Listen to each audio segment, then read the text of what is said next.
لوگوں کو لگتا ہے کہ اس ورس کے ذریعے اللہ تعالیٰ نے عورتوں کو مردوں کی ایبسلیوٹ اور بلائنڈ اطاعت کرنے کو کہا ہے اور بس گناہ میں اطاعت نہیں کرنی، باقی she can never ever say نو.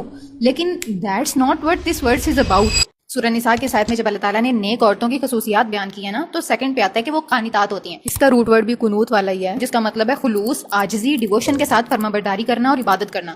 یعنی وہ عورتیں جو سب سے پہلے اللہ تعالیٰ کو رکھتی ہیں، وہ deeply devoted and obedient to Allah تعالیٰ.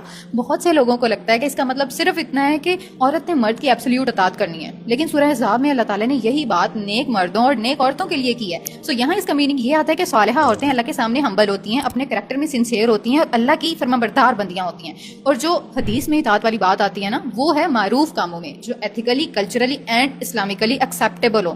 یہ شادی کا ریلیشن شپ کوپریشن اور ایک دوسرے کی ہیلپ کرنے کے اوپر ریلائی کرتا ہے. ایک ہسبینڈ باس نہیں ہوتا جو اپنی بیوی کے اوپر آرڈرز چلاتا رہتا ہے، بلکہ he is a leader and there is a lot of difference in practicing the power with wife and over wife. اگر ایک بیوی کو کسی چیز میں ایموشنلی، مینٹلی یا فزیکلی مسئلہ ہے تو شی کین سے نو عزت کے ساتھ. لیڈر اور ڈکٹیٹر میں فرق ہوتا ہے. Registration for Qubool Hai is open till Eid. If you want to learn more D M marriage.